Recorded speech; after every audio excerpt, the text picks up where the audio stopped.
संपूर्ण बाबीचा छडा लावण्याचं काम, त्याचा पाठपुरावा करण्याचं काम हे आपल्या सर्वांसमोर करणार आहे.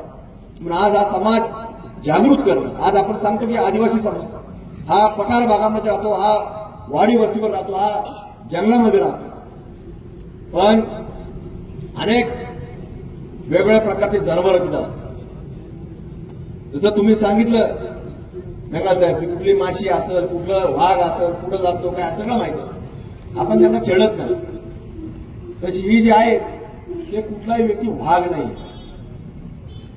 ते वेगवेगळ्या जातीतले सापांचे प्रकार आहेत. आणि जास्त करून जर आपण पाहिलं तर हे साप हिरव्या जातीचे जास्त आहेत. आणि या लोकांना त्याचं काय घेणं देत नाही, कुठल्याही जातीचा नाही. हे बघत असतात, साप आला गेला, घरातून बाहेर येतो जातो, हे सगळं बघत असतात. पण हे लोक ठेचतात कोणत्या सापाला, जो यांच्यावरती फणा काढून त्याला ठेचून काढण्याचं काम हा आदिवासी समाज करत असतो. आणि आज ती वेळ आलेली आहे की आता हा हे साप हे फणा काढायला लागले, घरापर्यंत यायला लागलेले. म्हणून आपल्या सर्वांना जागृत राहण्याची आवश्यकता आहे, कुठंतरी आपल्या सर्वांना संघटित होण्याची आवश्यकता आहे. आज आपण पाहतो की आता निवडणुकीचं पर्व हे आता हळूहळू सुरू होईल. नगरपालिकेच्या निवडणुका असतील, जिल्हा परिषद पंचायत समिती असतील, हे जरी राजकीय व्यासपीठ नसलं तर या सगळ्या बाबींचा विचार आपल्याला करावा लागतो. आज जसं तुम्ही मारुतीराव आपण भूमिका घेतली की आपण त्या पदापर्यंत काही लोक बसवले, हे तुम्हीच एकट्याने बसवले असं नाही, सगळ्यांकडून ते घडतं, चुकून घडून जातं. कारण एवढी विश्वासार्हता ते आपल्यापर्यंत निर्माण करतात की आपण त्याच्यामध्ये आपल्याला वाटतं की हे सगळे आपले लोक आहेत, हे कुठे चुकीचं काम करणार नाही. आणि एखादी अशी घटना घडते आपल्याला वाटतं चुकून घडली असते, ते एकदा नाही 10 नाही, मला वाटतं तुम्हाला सांगतो 50-100 वेळा आपल्याला वाटतं चुकून घडलेलं. आणि तुमच्यासारख्या भूमिका हे शेकडो लोकांनी महाराष्ट्रभर केल्या, आमच्यासारख्या लोकांनी केल्या. पण हळूहळू जाणवायला लागला तर किती दिवस चालणार.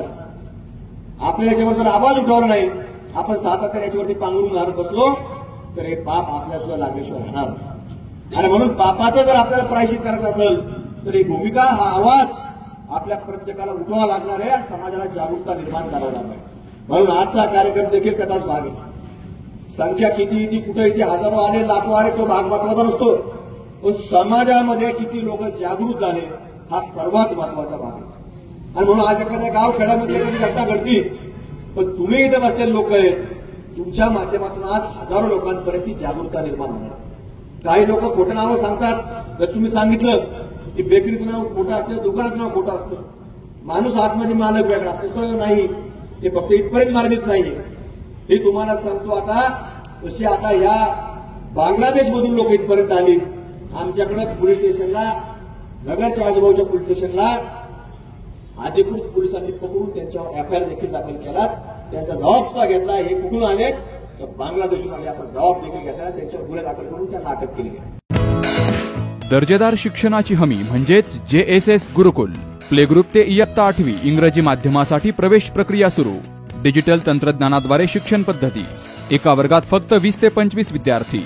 गणितामध्ये प्रावीण्यासाठी abacus. Pickup and drop facility. ठिकाण बालाजी कॉलनी, अंबिकानगर, केडगाव, अहमदनगर.